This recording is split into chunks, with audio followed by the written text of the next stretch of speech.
ഈശോ മിശിഹായ്ക്ക് സ്തുതിയായിരിക്കട്ടെ. ക്രൈസ്തവ ജീവിതം സഭയിലും സമൂഹത്തിലും എന്ന നമ്മുടെ പാഠപുസ്തകത്തിലെ അധ്യായം 1 പ്രമേയം എന്റെ ഈശോ എന്നതാണ്.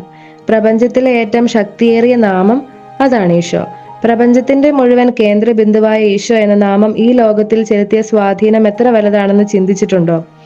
ചരിത്രം ഇന്നോളം കണ്ട വലിയ പടയോട്ടങ്ങൾ, പോരാളികൾ, സൈനിക സജ്ജീകരണങ്ങൾ, ചക്രവർത്തിമാർ, രാജാക്കന്മാർ, അവരുടെ പ്രതാപ വർണ്ണനകൾ, ശാസ്ത്രത്തിന്റെ വലിയ കണ്ടുപിടുത്തങ്ങൾ, ബഹിരാകാശ പര്യവേഷണങ്ങൾ, കായിക ലോകത്തെ വലിയ പ്രകടനങ്ങൾ എന്ന് വേണ്ട ലോക മഹത്വം എന്ന് കാണുന്ന എന്തിനേക്കാളും വലിയ സ്വാധീനം ഈ ലോകത്തിൽ ചെലുത്തിയത് ഈശോ എന്ന നാമമാണ്. അങ്ങനെ വരുമ്പോൾ ഈശോയുടേത് അനന്യമായ വ്യക്തിത്വമാണെന്നർത്ഥം. യുണീക്നെസ് ഓർ അനന്യത എന്ന വാക്ക് അൻ പ്ലസ് അന്യത എന്നാണ് വ്യക്തമാക്കപ്പെടുന്നത്. അതായത് മറ്റെങ്ങും കാണാത്തത്, മറ്റൊന്നിനോടും സാധർമ്യമില്ലാത്തത്, സ്വയം പൂർണ്ണതയുള്ളതെന്നൊക്കെയാണ്. ഇനി ചില ചോദ്യങ്ങൾ നിങ്ങളുടെ ശ്രദ്ധയിലേക്ക് ഞാൻ നൽകുകയാണ്. 1. ഈശോയ്ക്ക് ലോകത്തിലുള്ള സ്വാധീനത്തിന്റെ കാരണം. 2. ഈശോ എന്ന യുവാവ് ഏവരിൽ നിന്ന് വ്യത്യസ്തനായിരിക്കുന്നത് എങ്ങനെ? 3. ഈശോ എനിക്ക് ആരാണ്? ഈശോ ആരാണെന്ന ചോദ്യം സ്വയം ചോദിക്കുക, ഉത്തരങ്ങൾ കണ്ടെത്തുക. ഉദാഹരണം: ഈശോ രക്ഷകനാണ്, പാപവിമോചകനാണ്, ദൈവപുത്രനാണ്, സമഗ്ര വിമോചകനാണ്, ലോകം മുഴുവന്റെയും രാജാവാണ്, രാജാക്കന്മാരുടെ രാജാവ്, നല്ല ഇടയൻ. മർക്കോസ് 1:24 സാത്താൻ നൽകുന്ന വിശേഷണമുണ്ട്: നീ ദൈവത്തിന്റെ പരിശുദ്ധൻ, ദൈവ കുഞ്ഞാട് എന്നിങ്ങനെ നിങ്ങൾ ബൈബിളിൽ പരതി കണ്ടുപിടിക്കണം. ഈശോയുടെ അനന്യത തിരിച്ചറിഞ്ഞാൽ നമുക്ക് അവിടുത്തോട് വ്യക്തിപരമായ ബന്ധത്തിൽ വളരാൻ കഴിയും. അവയെ 4 തലങ്ങളിലായി നമുക്ക് ചർച്ച ചെയ്യാം. 1. ഈശോയുടെ മനുഷ്യാവതാരം. പ്രപഞ്ച ചരിത്രത്തിൽ ഇതുപോലെ മാനവരക്ഷയ്ക്കായി ദൈവം മനുഷ്യജന്മമെടുത്തത് ഈശോ മാത്രമാണെന്ന് കാണാം. 2. ഈശോയുടെ പ്രബോധനങ്ങൾ. രക്ഷയുടെ സുവിശേഷം, പിതാവായ ദൈവത്തെ വെളിപ്പെടുത്തുന്നത്, സ്വർഗരാജ്യം, ഈശോയുടെ ഭാഷയിൽ ദൈവരാജ്യം, അന്ത്യവിധി, പരിശുദ്ധാത്മാവ് എന്നിങ്ങനെയുള്ള സനാതന സത്യങ്ങൾ പ്രബോധനങ്ങളായി പഠിപ്പിച്ചു. അവൻ അധികാരമുള്ളവരെ പോലെ പഠിപ്പിച്ചു എന്ന് മർക്കോസ് സുവിശേഷകൻ സാക്ഷ്യപ്പെടുത്തുന്നു. ഈശോയുടെ മാത്രം സവിശേഷതകൾ വിശുദ്ധ ഗ്രന്ഥത്തിലൂടെയും മറ്റ് രചനകളിലൂടെയും പ്രവാചകന്മാരിലൂടെയും വെളിപ്പെടുത്തപ്പെട്ട ഈശോയുടെ മാത്രമായ പ്രത്യേകതകളാണ് ഇവിടെ നമ്മൾ പരിശോധിക്കുന്നത്. ഈശോയെക്കുറിച്ച് പഴയ നിയമ ഗ്രന്ഥങ്ങളിലുള്ള 200ഓളം പ്രവചനങ്ങൾ കണ്ടെത്തി ക്ലാസുകളിൽ ഗ്രൂപ്പുകളായി തിരിഞ്ഞ് ചർച്ച നടത്തുവാൻ പരിശ്രമിക്കുക. ഈശോയുടെ അനന്യത ഇനി പറയുന്ന വിഷയങ്ങളിലൂടെ നമ്മൾ പരിശോധിക്കുകയാണ്. 1. ഈശോയുടെ വരവിനുള്ള ഒരുക്കം. ഇളയമയായ എലിസബത്തിനെ സന്ദർശിക്കാനെത്തിയ പരിശുദ്ധ അമ്മയെ കണ്ട മാത്രയിൽ എലിസബത്തിന്റെ ഉദരത്തിലെ സ്നാപക യോഹന്നാൻ ഈശോയെ തിരിച്ചറിയുന്ന മനോഹരമായ ആഖ്യാനം ലൂക്കാ 1:41 നമുക്ക് കാണാം. മിക്ക പ്രവാചകൻ 5-ാം അധ്യായത്തിൽ ഏശയ്യായുടെ പ്രവചനത്തിൽ അങ്ങനെ യുഗാന്തരങ്ങളായി ദൈവം ലോകത്തെ ഇതിനായി ഒരുക്കുന്നു. അത്തരം ഒരു ജനനം നമുക്ക് ഒരിടത്തും കാണാനാവുന്നില്ല. ഇസ്രയേലിന്റെ ബലികൾ, പ്രതീകങ്ങൾ എല്ലാം വരാനിരിക്കുന്ന രക്ഷകനെ പറ്റിയുള്ളതാണ്. CCC 522 കത്തോലിക്ക സഭയുടെ മതബോധന ഗ്രന്ഥം 522 പറയുന്നത് ഇതര മതസ്ഥരിലും ഈശോയുടെ വരവിനെ കുറിച്ചുള്ള പ്രതീക്ഷ ദൈവം ഉണർത്തിയിരുന്നു എന്നാണ്. ഈ ജനനം ദൈവമായ കർത്താവിന് മാനവലോകത്തോടുള്ള അദമ്യമായ സ്നേഹത്തിന്റെ പ്രതിഫലനവുമാണ്. യോഹന്നാൻ 3:16 വായിക്കുക. ഇവിടെ സുവിശേഷങ്ങളെ അധികരിച്ച് ഈശോയുടെ തിരുപ്പിറവിയുടെ ഒരു ഡിജിറ്റൽ അവതരണം നമുക്ക് തയ്യാറാക്കേണ്ടതുണ്ട്. ഈശോയുടെ ജനനം. ഏറ്റവും ലളിതമായ, ദരിദ്രമായ ഭുവനത്തിന്റെ നാഥൻ തിരഞ്ഞെടുത്തത് നമ്മെ ചിന്തിപ്പിക്കേണ്ടതാണ്. ഏത് ജീവിത സാഹചര്യത്തിലുള്ള മനുഷ്യ ജീവിതത്തോട് ചേർന്ന് നിൽക്കുന്ന നല്ല ജീവിതത്തെ നമുക്കിവിടെ കാണാം. 3. ഈശോയുടെ രഹസ്യ ജീവിതവും പരസ്യ ജീവിതവും. ഈശോയുടെ രഹസ്യ ജീവിതം ഏതൊരു മനുഷ്യ വ്യക്തിക്ക് മാതൃകയാണ്. മാതാപിതാക്കൾക്ക് വിധേയനായി തൊഴിൽ ചെയ്ത് യഹൂദ മതാചാര പ്രകാരം ജീവിച്ച ദൈവപുത്രനായ ഈശോയുടെ ചരിത്രം എത്ര ചേതോഹരമാണ്. ലൂക്കാ 2:51 നമുക്ക് വ്യക്തമായി വരച്ചു കാട്ടുന്നു. CCC 533 ഈശോയുടെ രഹസ്യ ജീവിതം കോറിയിട്ടിട്ടുണ്ട്. ഈശോയുടെ ജീവിതത്തെപ്പറ്റി നാം പഠിക്കാൻ തുടങ്ങുന്ന വിദ്യാലയമാണ് നസ്രത്തിലെ ഭവനം. ഇവിടെ ഈശോയുടെ രഹസ്യ ജീവിതം നമുക്ക് നൽകുന്ന സന്ദേശം എന്ത് എന്ന് ചർച്ച ചെയ്യാം. CCC 532 വായിക്കുന്നു: അനുസരണശീലം, ഈശോയുടെ മാതൃകയും ഇന്നത്തെ തലമുറയ്ക്കും എന്ന വിഷയത്തിൽ ചർച്ച സംഘടിപ്പിക്കുന്നു. പരസ്യ ജീവിതം. പിതാവായ ദൈവത്തിന്റെ ഇഷ്ടാനുസരണമാണ് ഈശോ ജീവിച്ചത്. യോഹന്നാൻ 6:38 വായിക്കുക. ഞാൻ സ്വർഗത്തിൽ നിന്ന് ഇറങ്ങി വന്നത് എന്റെ ഇഷ്ടം നിറവേറ്റാനല്ല, എന്നെ അയച്ചവന്റെ ഇഷ്ടം നിറവേറ്റാനാണ്. അനന്യമായ വിശുദ്ധി, പൂർണ്ണത എന്നിവയുടെ മകുടമാണ് ഈശോയുടെ വ്യക്തിത്വം. 4. ഈശോയുടെ പീഡാനുഭവം.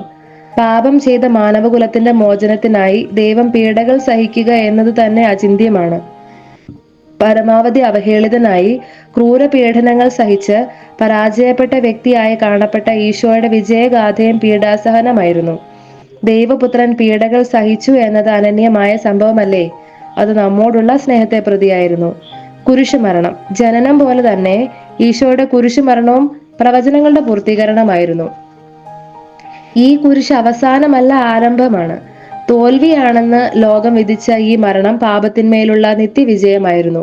മിശിഹായുടെ സഹനം ആവശ്യമില്ലാത്ത ഒരു മനുഷ്യനും ഉണ്ടായിരുന്നില്ല, ഇപ്പോഴില്ല, ഇനി ഉണ്ടാവുകയുമില്ല എന്ന് കത്തോലിക്ക സഭയുടെ മതബോധന ഗ്രന്ഥം 605 എത്ര മനോഹരമായി പറഞ്ഞു വെക്കുന്നു. ഈശോയുടെ ഉത്ഥാനം. മനുഷ്യജന്മം എടുത്തവരിൽ മരിച്ച് അടക്കപ്പെട്ട ശേഷം ഉത്ഥാനം ചെയ്ത ഏക വ്യക്തി ഈശോയാണ്. മത്തായി 28-ാം അധ്യായം വായിക്കുക. ശിഷ്യന്മാരുൾപ്പെടെ 500ഓളം പേർക്ക് അവൻ പ്രത്യക്ഷനായി. 1 കോറിന്തോസ് 15:6 വായിക്കുക. ക്രിസ്തീയമായ പ്രത്യാശയുടെ ആധാരവും നിത്യജീവന്റെ ഉറപ്പും മരണത്തിന്റെ മേലുള്ള വിജയവുമാണ് ഈശോയുടെ ഉത്ഥാനം. മകൻ, മകൾ, വിദ്യാർത്ഥി, സുഹൃത്ത്, വിശ്വാസി എന്നീ നിലകളിൽ ഈശോ എനിക്ക് എങ്ങനെ പൂർണ്ണ മാതൃകയാകുമെന്ന് ഒരു കുറിപ്പ് ക്ലാസ്സിൽ തയ്യാറാക്കി അവതരിപ്പിക്കുന്നത് നന്നായിരിക്കും.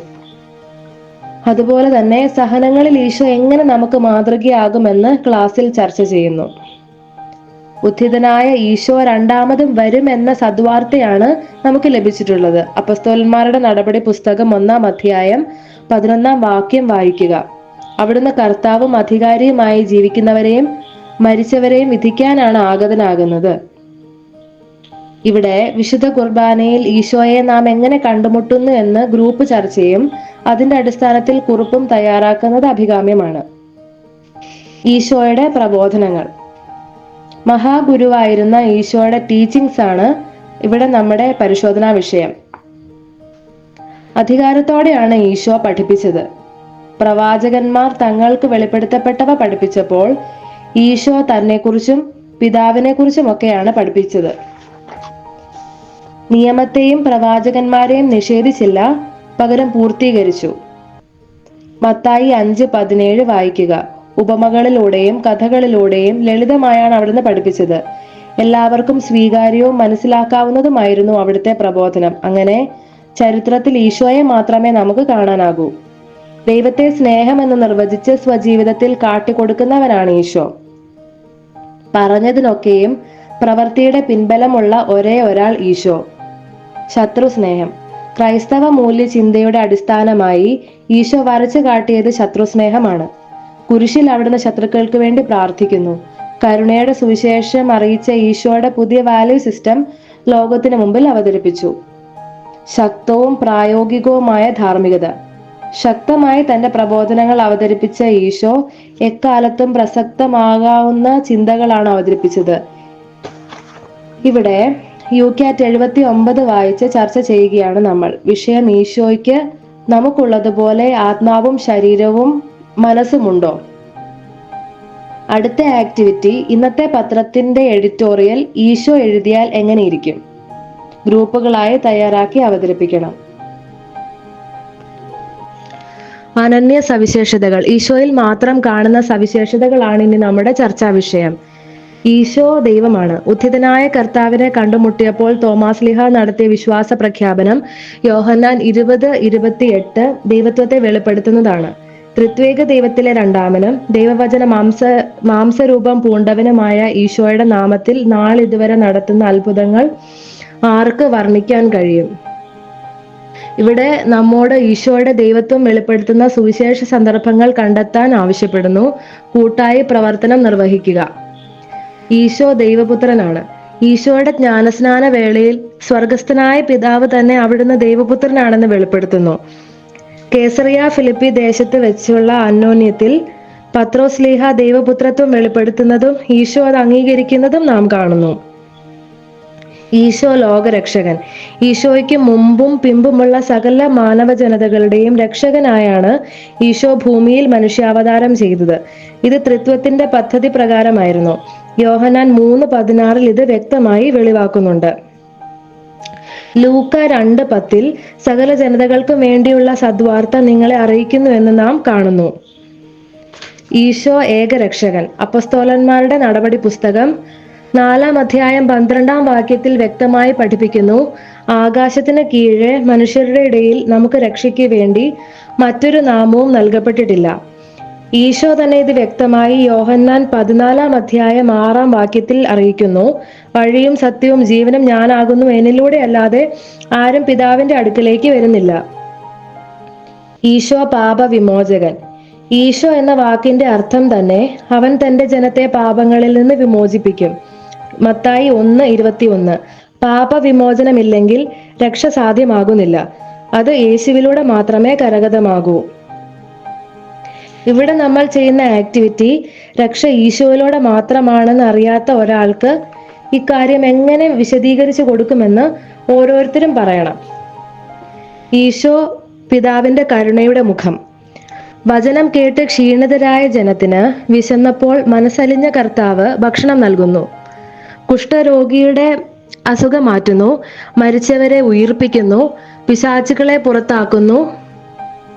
ഉത്ഥാനശേഷം നിരാശയിൽ കടലിൽ വലയിടുന്ന ശിഷ്യർക്ക് പ്രാതൽ ഒരുക്കി കാത്തിരിക്കുന്ന ഈശോ. ഇതെല്ലാം കാണിക്കുന്നത് കരുണാർദ്രനായ പിതാവിന്റെ മുഖം ഈശോയിലൂടെ അനാവൃതമാകുന്നു എന്നതാണ്. ധൂർത്ത പുത്രന്റെ ഉപമയും ഈ അവസരത്തിൽ ശ്രദ്ധാർഹമാണ്. അനന്യ സവിശേഷതകൾ. ഈശോയിൽ മാത്രം കാണുന്ന സവിശേഷതകളാണ് ഇനി നമ്മുടെ ചർച്ചാ വിഷയം. ഈശോ ദൈവമാണ്. ഉത്ഥിതനായ കർത്താവിനെ കണ്ടുമുട്ടിയപ്പോൾ തോമാസ്ലീഹ നടത്തിയ വിശ്വാസ പ്രഖ്യാപനം യോഹന്നാൻ 20:28 ദൈവത്വത്തെ വെളിപ്പെടുത്തുന്നതാണ്. ത്രിത്വേക ദൈവത്തിലെ രണ്ടാമനും ദൈവവചന മാംസരൂപം പൂണ്ടവനുമായ ഈശോയുടെ നാമത്തിൽ നാളിതുവരെ നടത്തുന്ന അത്ഭുതങ്ങൾ ആർക്ക് വർണ്ണിക്കാൻ കഴിയും? ഇവിടെ നമ്മോട് ഈശോയുടെ ദൈവത്വം വെളിപ്പെടുത്തുന്ന സുവിശേഷ സന്ദർഭങ്ങൾ കണ്ടെത്താൻ ആവശ്യപ്പെടുന്നു. കൂട്ടായി പ്രവർത്തനം നിർവഹിക്കുക. ഈശോ ദൈവപുത്രനാണ്. ഈശോയുടെ ജ്ഞാനസ്നാന വേളയിൽ സ്വർഗസ്ഥനായ പിതാവ് തന്നെ അവിടുന്ന് ദൈവപുത്രനാണെന്ന് വെളിപ്പെടുത്തുന്നു. കേസറിയ ഫിലിപ്പി ദേശത്ത് വെച്ചുള്ള അന്യോന്യത്തിൽ പത്രോസ്ലീഹ ദൈവപുത്രത്വം വെളിപ്പെടുത്തുന്നതും ഈശോ അത് അംഗീകരിക്കുന്നതും നാം കാണുന്നു. ഈശോ ലോകരക്ഷകൻ. ഈശോയ്ക്ക് മുമ്പും പിമ്പുമുള്ള സകല മാനവ ജനതകളുടെയും രക്ഷകനായാണ് ഈശോ ഭൂമിയിൽ മനുഷ്യാവതാരം ചെയ്തത്. ഇത് ത്രിത്വത്തിന്റെ പദ്ധതി പ്രകാരമായിരുന്നു. യോഹന്നാൻ 3:16 ഇത് വ്യക്തമായി വെളിവാക്കുന്നുണ്ട്. ലൂക്ക 2:10 സകല ജനതകൾക്കും വേണ്ടിയുള്ള സദ്വാർത്ത നിങ്ങളെ അറിയിക്കുന്നുവെന്ന് നാം കാണുന്നു. ഈശോ ഏകരക്ഷകൻ. അപ്പസ്തോലന്മാരുടെ നടപടി പുസ്തകം 4-ാം അധ്യായം 12-ാം വാക്യത്തിൽ വ്യക്തമായി പഠിപ്പിക്കുന്നു, ആകാശത്തിന് കീഴെ മനുഷ്യരുടെ ഇടയിൽ നമുക്ക് രക്ഷയ്ക്ക് വേണ്ടി മറ്റൊരു നാമവും നൽകപ്പെട്ടിട്ടില്ല. ഈശോ തന്നെ ഇത് വ്യക്തമായി യോഹന്നാൻ 14-ാം അധ്യായം 6-ാം വാക്യത്തിൽ അറിയിക്കുന്നു, വഴിയും സത്യവും ജീവനും ഞാനാകുന്നു, എന്നിലൂടെ അല്ലാതെ ആരും പിതാവിന്റെ അടുക്കലേക്ക് വരുന്നില്ല. ഈശോ പാപവിമോചകൻ. ഈശോ എന്ന വാക്കിന്റെ അർത്ഥം തന്നെ അവൻ തന്റെ ജനത്തെ പാപങ്ങളിൽ നിന്ന് വിമോചിപ്പിക്കും. മത്തായി 1:21. പാപവിമോചനമില്ലെങ്കിൽ രക്ഷ സാധ്യമാകുന്നില്ല. അത് യേശുവിലൂടെ മാത്രമേ കരഗതമാകൂ. ഇവിടെ നമ്മൾ ചെയ്യുന്ന ആക്ടിവിറ്റി രക്ഷ ഈശോയിലൂടെ മാത്രമാണെന്ന് അറിയാത്ത ഒരാൾക്ക് ഇക്കാര്യം എങ്ങനെ വിശദീകരിച്ചു കൊടുക്കുമെന്ന് ഓരോരുത്തരും പറയണം. ഈശോ പിതാവിന്റെ കരുണയുടെ മുഖം. വചനം കേട്ട് ക്ഷീണിതരായ ജനത്തിന് വിശന്നപ്പോൾ മനസ്സലിഞ്ഞ കർത്താവ് ഭക്ഷണം നൽകുന്നു. കുഷ്ഠരോഗിയുടെ അസുഖം മാറ്റുന്നു, മരിച്ചവരെ ഉയിർപ്പിക്കുന്നു, പിശാചുകളെ പുറത്താക്കുന്നു. ഉത്ഥാനശേഷം നിരാശയിൽ കടലിൽ വലയിടുന്ന ശിഷ്യർക്ക് പ്രാതൽ ഒരുക്കി കാത്തിരിക്കുന്ന ഈശോ. ഇതെല്ലാം കാണിക്കുന്നത് കരുണാർദ്രനായ പിതാവിന്റെ മുഖം ഈശോയിലൂടെ അനാവൃതമാകുന്നു എന്നതാണ്. ധൂർത്ത പുത്രന്റെ ഉപമയും ഈ അവസരത്തിൽ ശ്രദ്ധാർഹമാണ്.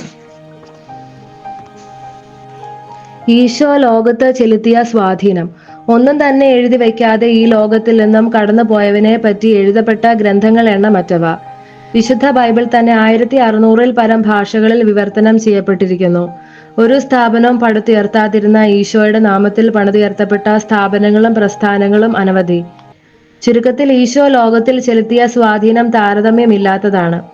താഴെ പറയുന്നവ ശ്രദ്ധിച്ചാലും: മനുഷ്യപുത്രൻ ജീവിതത്തിന്റെ അർത്ഥം കണ്ടെത്തി ദൈവിക പദ്ധതിയോട് സഹകരിച്ച് വിശുദ്ധ ജീവിതം നയിക്കുന്നതിന്റെ പൂർണ്ണ മാതൃകയാണ് ഈശോ. ഈശോ സഭയിലൂടെ ഇന്നും ജീവിക്കുന്നു. ഇന്ന് ലോകം ആർജിച്ചിട്ടുള്ള എല്ലാ മാനവിക മൂല്യങ്ങളുടെയും അടിത്തറ ഈശോയുടെ ജീവിതവും സുവിശേഷവുമാണ്. ലോകം മുഴുവന്റെയും ആധുനികതയും മാനവികതയും ഈശോയുടെ സ്വാധീനത്താലാണ് രൂപപ്പെട്ടത്. മഹാത്മാഗാന്ധിജി, രാജാറാം മോഹൻ റോയ്, ഒട്ടനേകം ശാസ്ത്രജ്ഞർ, രാഷ്ട്ര നേതാക്കൾ എല്ലാം ഈശോയുടെ സ്വാധീന വലയത്തിലായിരുന്നു. അവനെപ്പോലെ ലോക ജനതയെ സ്വാധീനിച്ച മറ്റൊരു നേതാവില്ല, മറ്റൊരാശയമില്ല. ഈശോ അനന്ത സ്നേഹമാണ്. ബേത്ലഹേമിലെ കാലിത്തൊഴുത്തിലെ പുണ്യസൂനം, ലോകം കീഴടക്കിയ വിജയാളി, കാൽ കഴുകുന്ന എളിമ, കുരിശു ചുമക്കുന്ന സഹനം, ക്ഷമിക്കുന്ന സ്നേഹം, മരണത്തോളം സമർപ്പണം, ഉയിർത്ത് ഇന്നും ജീവിക്കുന്ന വിജയാളി. ഈ ചിന്തകൾ അവസാനിക്കുമ്പോൾ എനിക്ക് ചില ബോധ്യങ്ങൾ ആവശ്യമാണ്. ഒന്ന്, പൂർണ്ണ ദൈവവും മനുഷ്യനുമായ ഈശോ എന്നെ സ്നേഹിക്കുന്നു. 2, അവിടുന്ന് ലോകരക്ഷകനും ഏകരക്ഷകനും എന്റെ രക്ഷകനുമാണ്. 3, അവിടുന്ന് മാത്രമാണ് വഴിയും സത്യവും ജീവനും. ഇവിടെ അവസാനമായി ഈശോയുടെ അനന്യതകൾ ചർച്ച ചെയ്തവയിൽ നിന്നും എന്നെ ഏറ്റവും സ്വാധീനിച്ചവ കുറിപ്പായി തയ്യാറാക്കണം. നാം ഒരു തീരുമാനത്തിലെത്തുകയാണ്. എന്റെ ജീവിതത്തിലെ ചെറുതും വലുതുമായ നിമിഷങ്ങൾ ഇനി മുതൽ ഈശോയ്ക്ക് മാത്രം സ്വന്തമായിരിക്കും. എന്റെ എല്ലാ വിഷയങ്ങളും ഈശോയുടെ കണ്ണുകളിലൂടെ മാത്രം ഞാൻ ദർശിക്കും. നമുക്ക് പ്രാർത്ഥിക്കാം. കാരുണ്യവാനായ പിതാവേ, ലോകരക്ഷകനായി, എന്റെ രക്ഷകനായി ഈശോയെ നൽകിയതിന് ഞാൻ നന്ദി പറയുന്നു. എന്റെ ജീവിതം സമ്പൂർണമായി ഈശോയ്ക്ക് ഞാൻ സമർപ്പിക്കുന്നു. കുരിശിലെ മഹാസഹനത്തിന്റെ യോഗ്യത വഴിയായി അങ്ങ് എനിക്ക് നേടിത്തന്ന മഹാസൗഭാഗ്യങ്ങളിൽ ഞാൻ അഭിമാനം കൊള്ളുന്നു. നിത്യരക്ഷയുടെ ഏക കവാടമായ ദൈവസിദ്ധന ഈശോയിൽ ഞാൻ ശരണം വയ്ക്കുന്നു. എന്റെ മനസ്സിനെയും ചിന്താധാരകളെയും ജീവിതത്തിലെ ഓരോ നിമിഷങ്ങളെയും ധന്യമാക്കുന്ന നിന്റെ പരിശുദ്ധാത്മ നിറവിനാൽ എന്നെ അനുഗ്രഹിക്കണമേ. നിത്യം പിതാവും പുത്രനും പരിശുദ്ധ റൂഹായുമായ ദൈവമേ, അങ്ങേക്ക് സ്തുതി.